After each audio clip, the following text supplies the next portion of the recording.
네, 오늘 이 말씀은 2000년 전 하나님의 아들 예수님께서 청중들에게 또한 오늘 우리들에게 하신 팔복의 말씀입니다. 여전히 이 말씀은 2000년이 지난 지금도 세상과 너무도 다르고요, 이상한 복입니다. 그러나 이 복은 우리를 사랑하신 주님이 말씀하신 복이고, 지금도 여전히 통치하시는 주님께서 이렇게 자라기를 원하시면서 성령이 우리 안에 일하시는 열매이기에 우리가 이 복을 마음에 새기고 그리고 연습하고 함께 성장해 가기를 소망합니다. 오늘은 두 가지인데요, 마음이 청결한 자와 화평케 하는 자의 복입니다. 예수님은 세상의 가치처럼 외모가 청결하고 아름다운 자는 복이 있다고 말씀하지 않으셨어요. 외모가 아니라 마음이 청결한 자, 깨끗한 자, 복이 있대요. 이것이 무슨 의미인지 함께 살펴보겠습니다. 또한 화평케 하는 자는 복이 있나니 그들이 하나님의 아들이라 일컬음을 받을 것이라고 하십니다. 이 말씀이 일생 살아가는 동안 화평의 사람으로 함께 성장해 가기를 기도합니다. 네, 첫 번째, 마음이 청결한 자의 복은 무엇일까요? 마음이 청결하다는 것, 먼저 의미를 알아야 되겠죠. 청결하다는 말은 때가 묻은 더러운 옷과 달라요. 깨끗한 옷인 거죠.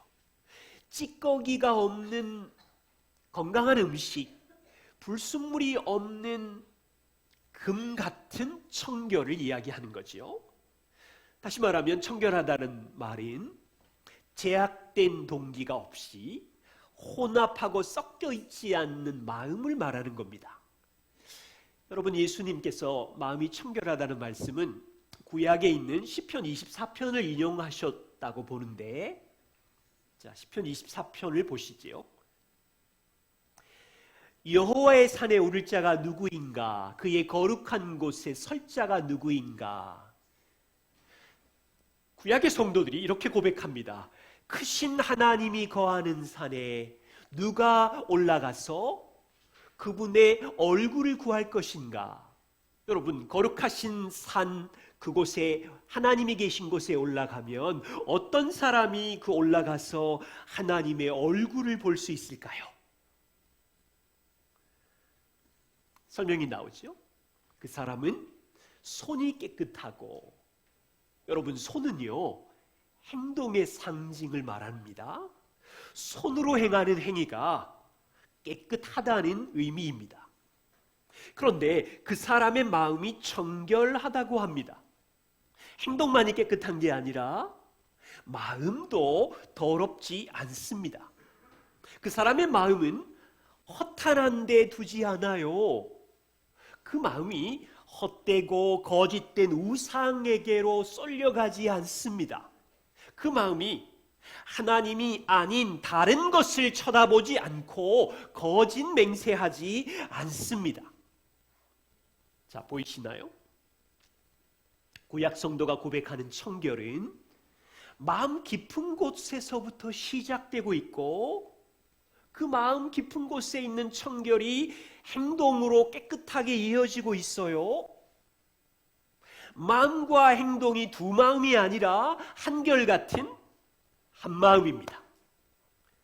그의 마음은 오직 하나님을 찾고 있고 온전한 말씀의 진리를 사랑하고 있고, 그 사람이 주의 얼굴을 볼 수 있는 거예요. 마음이 청결하지 않는 반대편의 사람의 사례를 들어보겠습니다. 예수님께서 바리새인들을 책망하셨어요.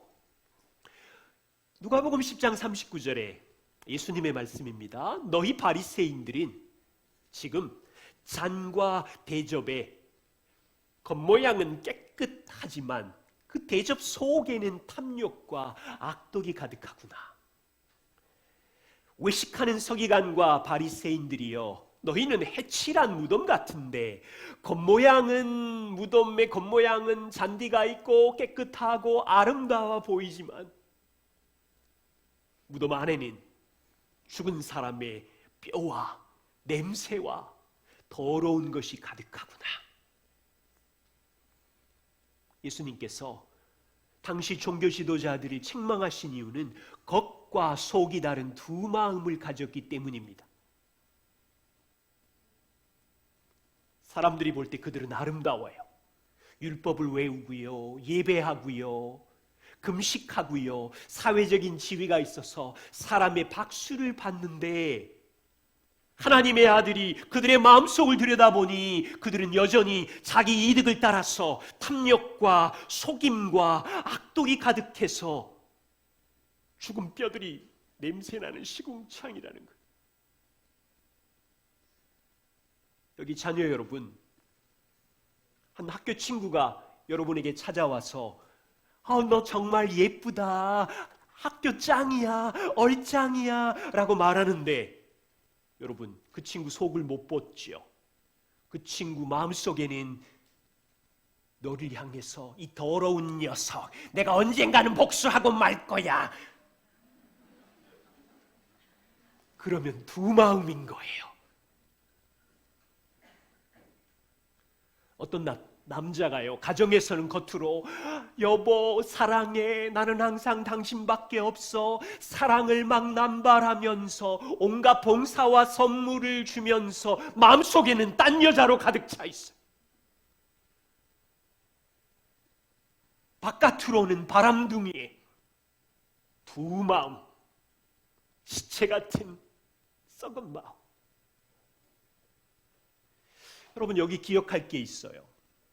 마음이 청결한 자가 하나님을 본다는 것은 단지 스스로 마음을 청결하게 하는 행동을 하면 하나님을 본다는 말이 아니에요.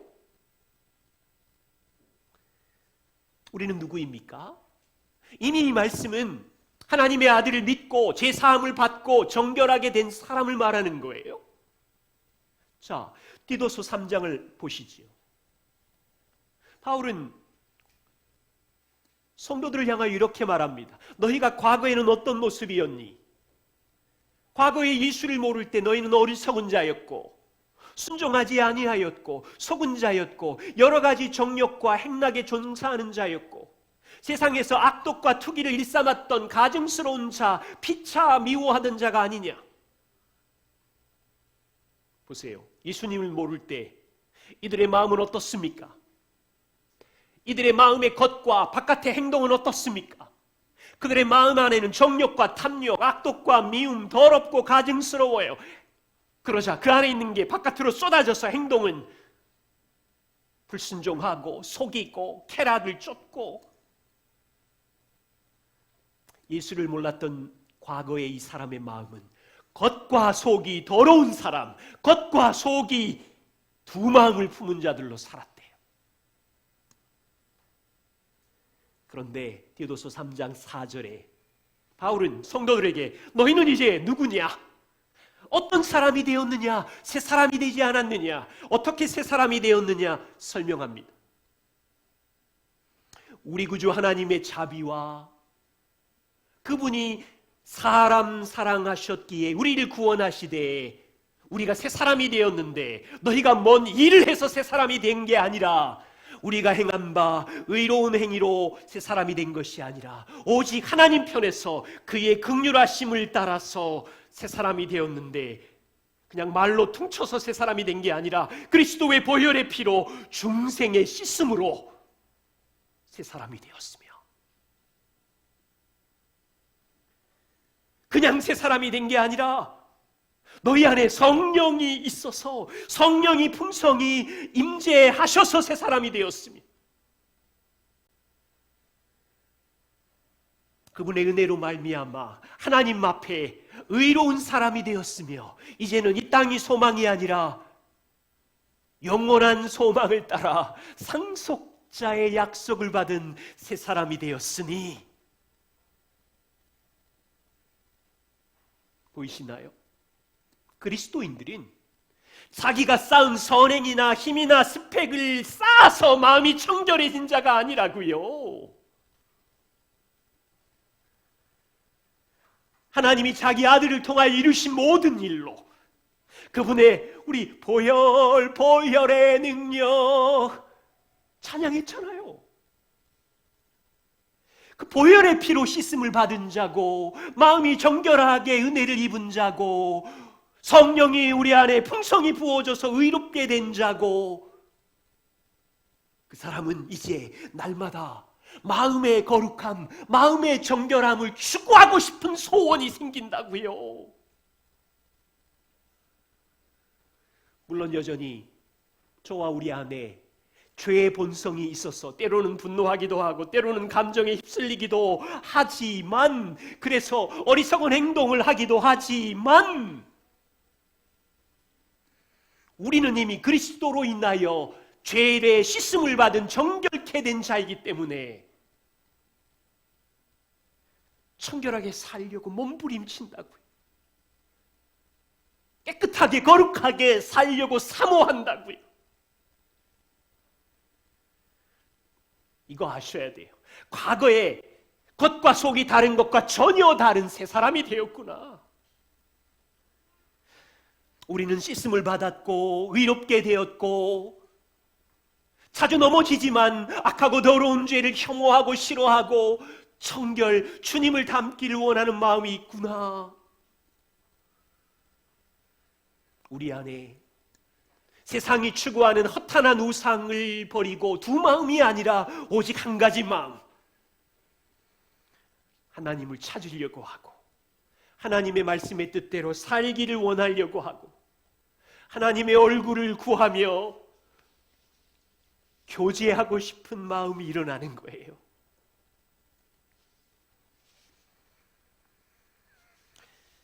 같이 함께 마음이 청결한 자로 성장해 가고 싶어요. 세상에 누구도 완벽한 청결한 마음을 가진 사람은 없겠지만 서서히 정결한 마음으로 자라기를 추구하는 거죠. 대충 적당히가 아니라 두 가지 원리를 나누고 싶어요. 그럼 언제 어떻게 마음의 청결함이 자랄까요? 한 가지 제안인, 정말입니다, 복음을 순간마다 기억할 때 외식하지 않고 청결한 마음이 자랄 수 있어요. 하나님이 하신 일 항상 자주 기억할 때 그 복음 안에 내가 용납받았기 때문에, 주님께 용납받았기 때문에 더 이상 포장할 필요도 없고 가면 쓰지 않아도 되고. 제리 브리치즈의 말을 들어보십시오. 복음은 우리가 자신과 하나님께 완전히 정직해질 수 있게 해줍니다.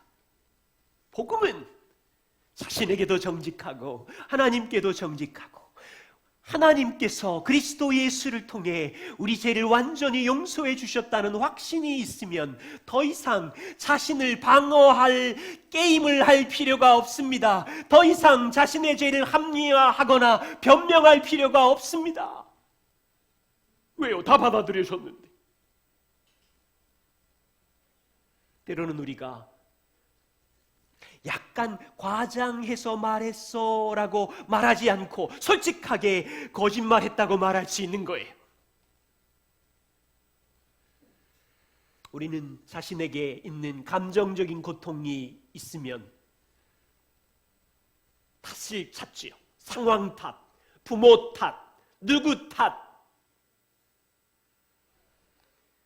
그런데 복음을 확실히 알면 우리는 아무리 수치스럽고 추악한 죄일지라도 있는 그대로 자기의 죄를, 다른 사람의 죄가 아니라 나의 망가짐을 말하는 일이 복음 안에서 가능하다는 거예요.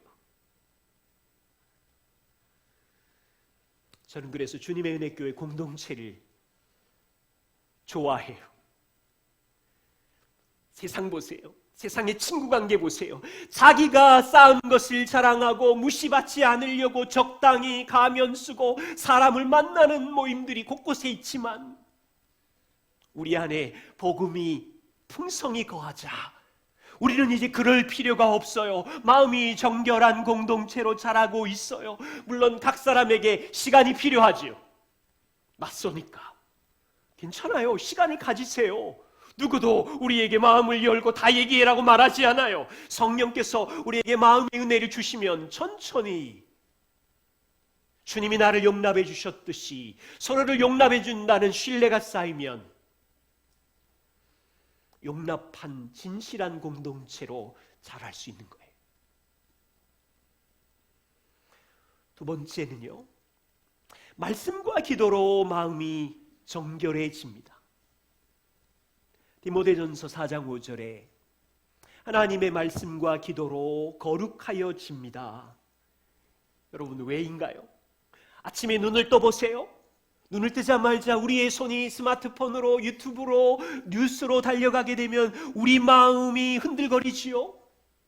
분명히 그날은 내가 은혜를 받은 새 사람이 되었지만 매일 내 눈으로, 내 귀로 들려지는 드라마와 강좌, 소식들은 두 마음을 가지라고 말하고 있고 흔들거리고 있고 탐욕을 채우라고 말하고 있잖아요. 변화된 그리스도인이지만 매일 말씀과 기도가 필요하지요.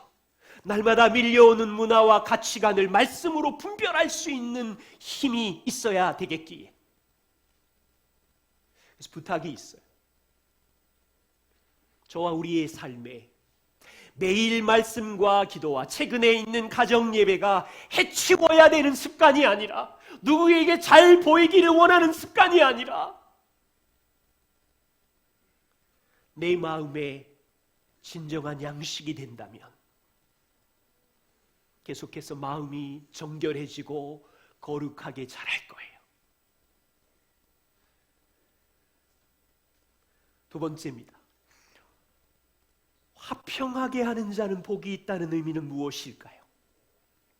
예수님께서 화평하게 하는 자는 복이 있나니 그들이 하나님의 아들이라 일컬음을 받을 것이며, 세상을 보세요. 곳곳에 갈등의 폭풍이 밀려오고 있습니다. 나라와 나라가 전쟁을 하고 분쟁하고 있기에 화해가 필요합니다. 회사에 가보세요. 노동자와 경영진의 갈등이 화해를 필요로 합니다. 각 가정을 들여다보세요. 남편과 아내의 갈등, 부모와 자녀들의 갈등이 끝이 없어요. 슬프게도 교회 안에도 다툼과 갈등이 성도들을 고통스럽게 합니다. 세상은 이런 갈등을 화평하게 하려고 상담 전문가를 찾아갑니다. 유튜브의 인기 교수 전문가의 말을 귀 기울여 듣습니다. 어떻게 화해를 하는 거지? 수많은 책을 뒤지고 갈등을 해결하고 화평하게 하려고 애를 씁니다. 여기 예수님은요, 화평을 중재하는 능력과 은사를 가진 전문가를 보고 화평케 하는 자라고 말하고 있지 않아요. 하나님의 자녀인 너희가 화평을 이루는 사람이라고 말하는 거예요. 바울도 이렇게 말합니다. 고린도후서 5장 17절에 고린도 교회 성도 여러분, 여러분이 그리스도 안에 있기에 새로운 피조물입니다. 하나님이 그리스도께서 행하신 일로 말미암아 여러분들이 하나님과 화평하게, 화목하게 하셨습니다. 그리고 여러분들은 하나님과의 화평을 가지고 이제 세상의 사람들에게 화목하게 하는, 화평하게 하는 직분을 하나님께로부터 받았습니다. 이 말씀이 무슨 의미일까요? 우리는 이 말씀을 어떻게 적용할 수 있을까요? 간단하게 한 3가지 말씀드리면, 저와 우리에게 이미 하나님이 주신 화평이 있습니다. 하나님이 이루신 화평이에요. 우리는 이 화평을 가지고 일상의 이 화평을 깨트리는 것들을 극복하고 화평을 마음에 믿고 지켜야 되고요. 그래야 다른 사람에게 화평의 사람으로 설 수 있어요. 저를 포함한 인간은요, 하나님과 화평할 자격이 전혀 없었습니다. 반역자인 인간을 향하여 하나님께서 주도적으로 우리에게 화평을 주실 계획을 가지시고 자기 아들을 십자가에 죽이시면서 화평을 선물로 주셨습니다. 바울은 이것을 로마 교회에 이렇게 말해요. 로마 교회 성도 여러분, 우리가 믿음으로 그리스도께서 이루신 복음을 믿음으로 의롭다 하심을 받았고 그러기에 우리 주 예수 그리스도로 말미암아 우리는 하나님과 화평을 누릴 권리가 있습니다.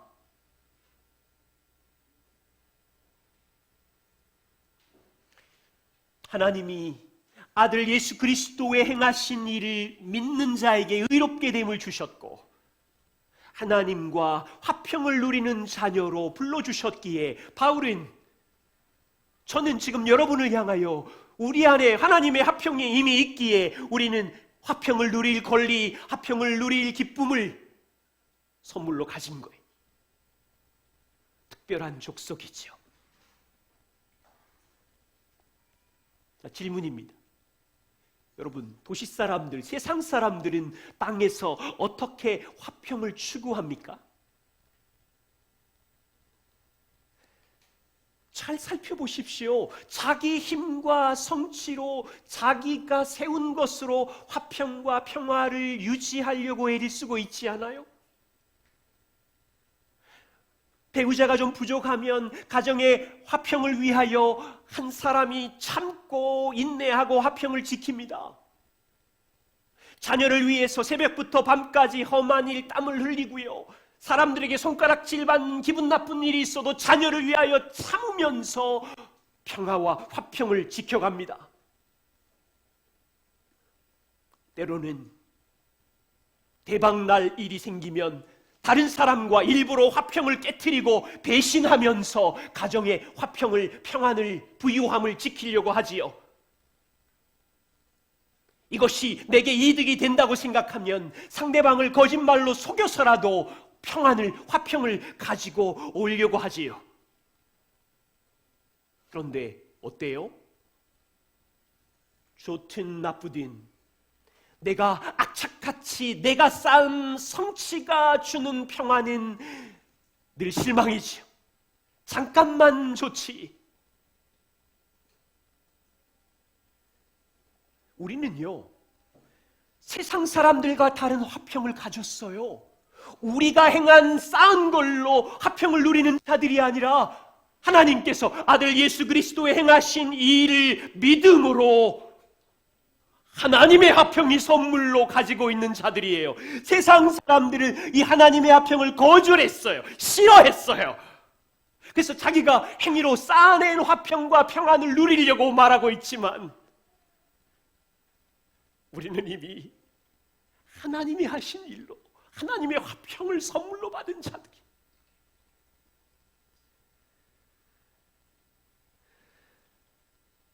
두 번째는 성도는 일상에 이 하나님이 주신 화평의 평안의 선물을 마음에 믿고 지키는 일인데 성도들이 인생이 호락호락하지 않아서 하나님의 화평을 우리가 소유하고 있지만 이 화평을 누리지 못하게 하는 방해꾼들이 곳곳에 있어요.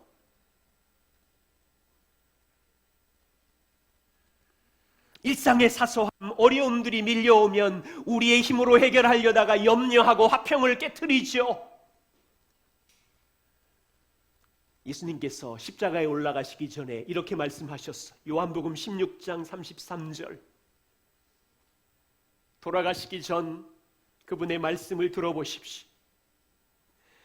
이것을 너희에게 말하는 것은 너희로 내 안에서 평안을 누리게 하려 함이라.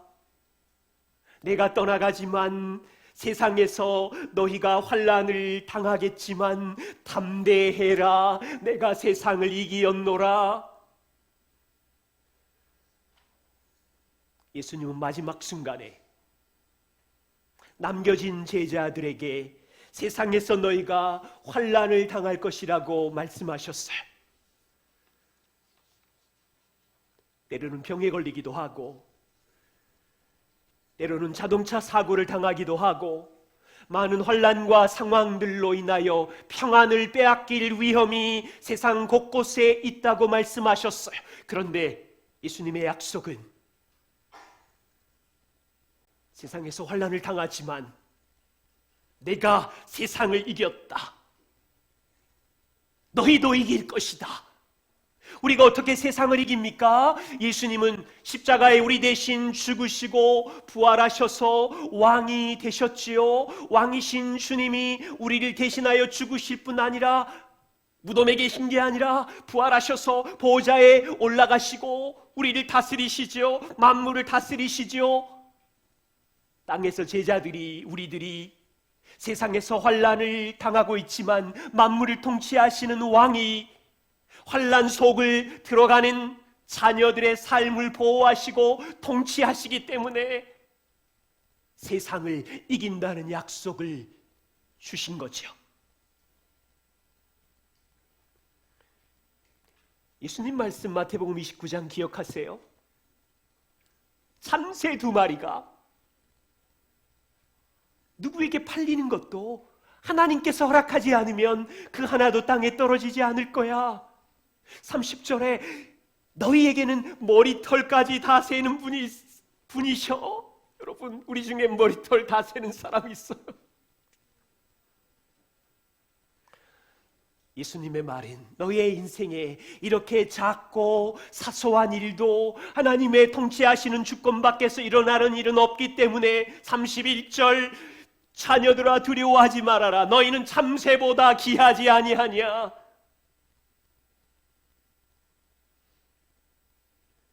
자, 여러분, 환난이 우리에게 있지요. 화평을 누릴 수 있는 이유가 어디에 있습니까? 정말로 십자가에 죽으신 분이 하나님의 아들, 나의 구원자라는 것을 아세요? 그분이 보좌 위에서 여전히 통치하시는 왕이라는 것을 아세요? 그분이 내 머리털 숫자도 세신다는 것을 아세요? 그분이 오늘 나의 모든 상황에 환난을 다 알고 계시기에 평안을 지킬 수 있다는 거예요. 여러분, 기도해 주셔서 감사한 우리 처제 이야기입니다. 작년 8월 9월인가요? 갑자기 백혈병이 찾아왔어요. 갑작스러운 병으로 인해서 처제도 아내도 장인도 6달도 평안을 잃어버리기 아주 좋은 시기였어요.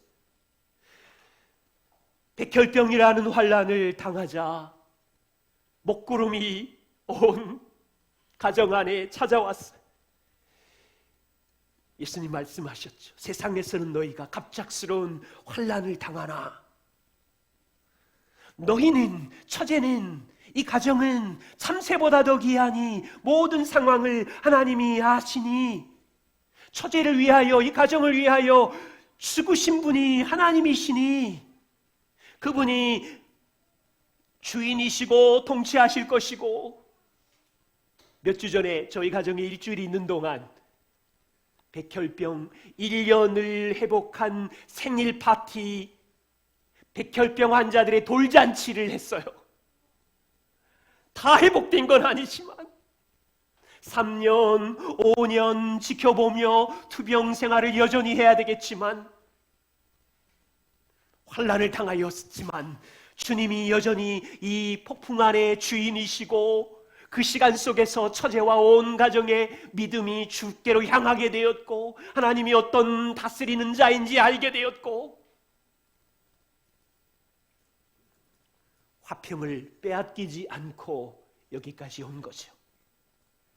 주님의 약속은요, 환난과 문제가 당장 해결된다는 약속은 아니지만 주님의 약속은 환난 가운데 하나님이 인도자이고 너희 안에 함께 일하신다는 약속은 명확한 거죠.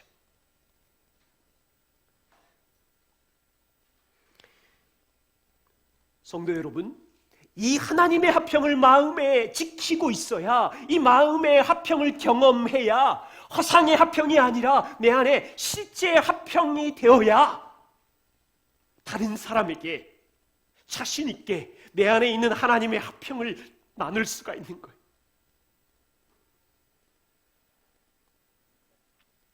히브리서 12장 14절입니다.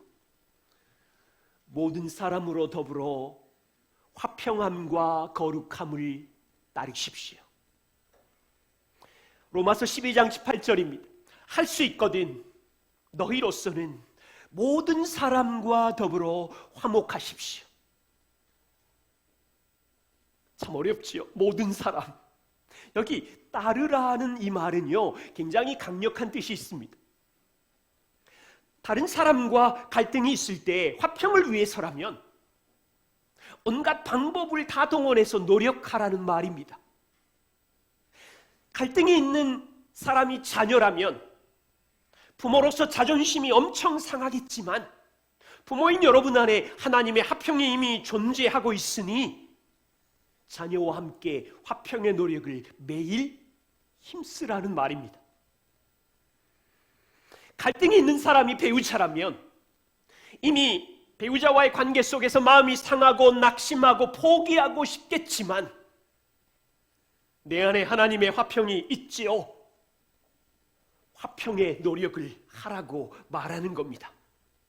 갈등 있는 사람이 직장 동료입니까? 화평을 힘쓰다가 직장 동료에게 오해를 받고 비방을 받아서 속상하십니까?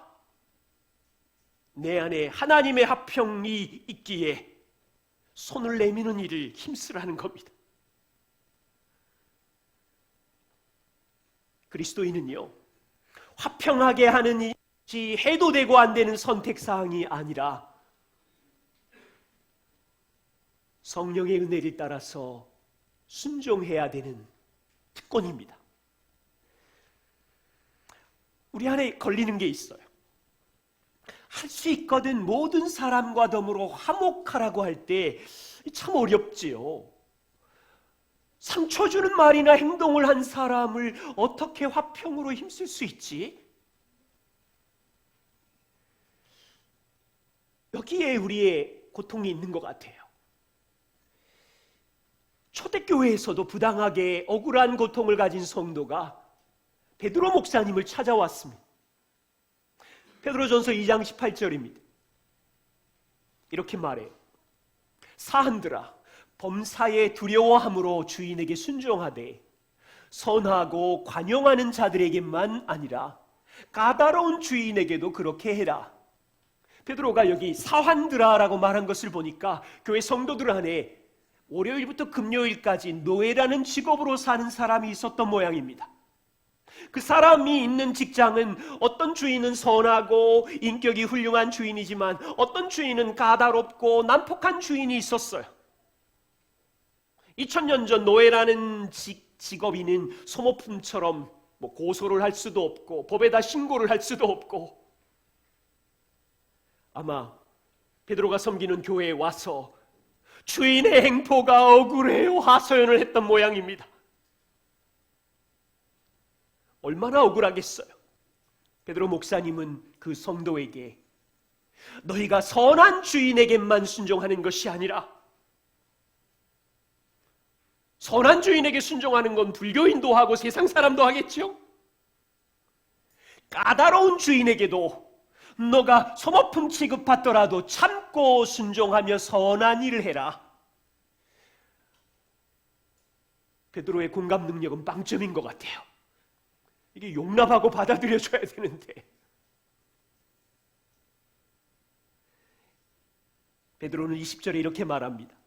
너희가 월요일부터 토요일까지 직장에서 노예로 살다가 죄가 있어서 매를 맞고 참으면 무슨 칭찬이 있겠느냐?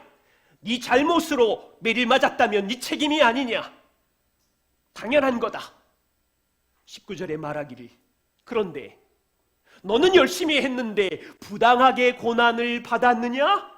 그때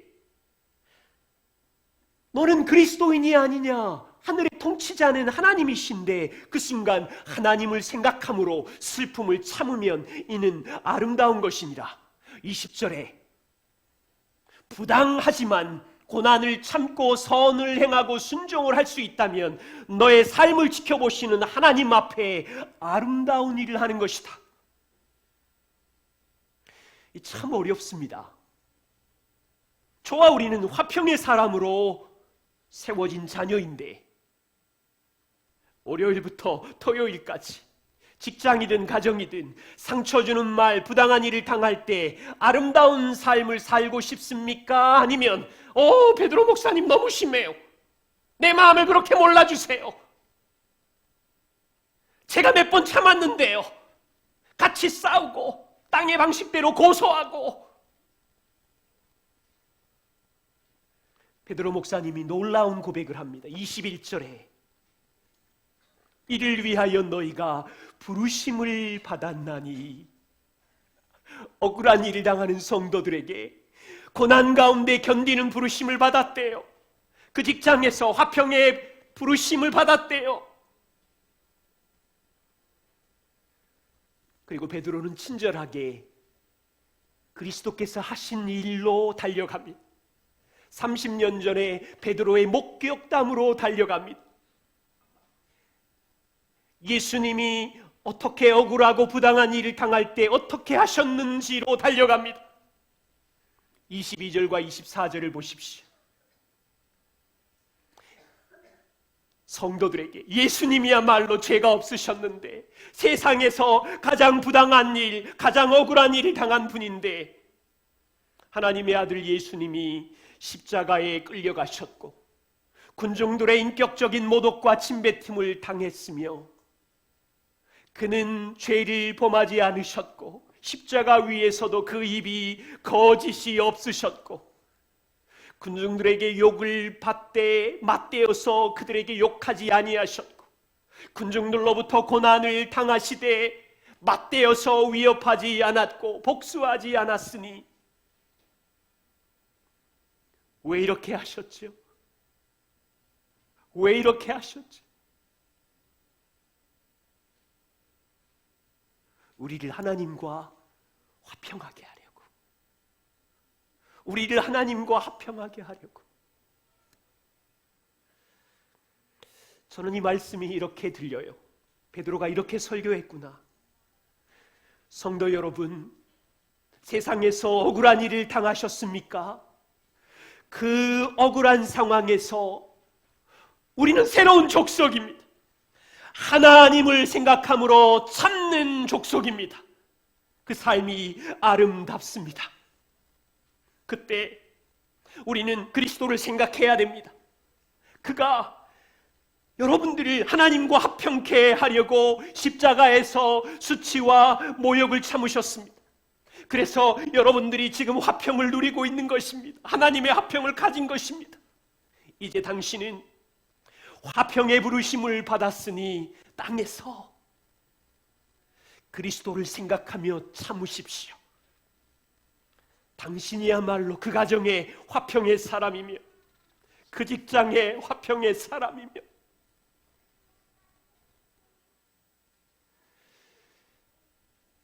세상을 보시면요, 온통 모든 구조가 이 죄의 악순환을 끝내려고 별 수단을 다 씁니다. 가정과 인간관계의 끊임없는 갈등을 끝내고 화평을 이루려고 별 상담이 다 있습니다. 어떻게 끝내나요?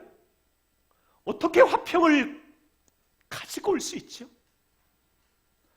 악을 악으로 갚고 욕을 욕으로 갚고 옳음으로 정죄하고 보복하면 직장과 가정과 교회의 죄의 악순환이 끊어지나요? 화평이 세워지나요? 그렇다면 하겠어요.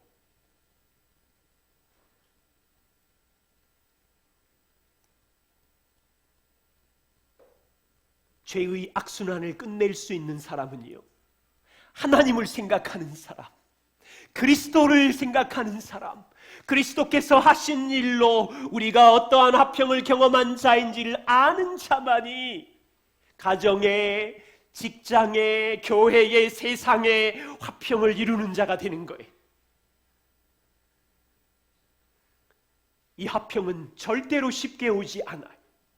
우리의 본성이 너무 망가져 있기 때문에 상담 전문가의 조언이 도움이 되는 것이 좀 있나요? 책들이 도움이 되나요? 이 화평은 절대로 쉽지 않아요. 복음을 더 깊이 경험하고 알고 그리스도께서 우리를 위하여 행하신 일을 붙잡아야 맺을 수 있는 열매이고, 매 순간 부당한 일 앞에서 매 순간 우리의 감정을 절제하고 하나님을 생각함으로, 그리스도를 생각함으로 참아야 되는데, 그 순간이 하나님께 사진이 찍히는 가장 아름다운 시간이라는 거지. 그때 화평이 창조되는 거예요. 우리가 이 일에서 살아가기를 원합니다. 억울한 생각이 들 때마다 억울하지요. 더 억울하신 그리스도를 생각하면서 그분이 하신 일로 내 안에 영원한 화평이 있음을 기억하면서 우리가 이 땅을 살아간다면 저와 우리를 통해서도 화평을 일구는 인생이 될 것입니다. 기도하겠습니다.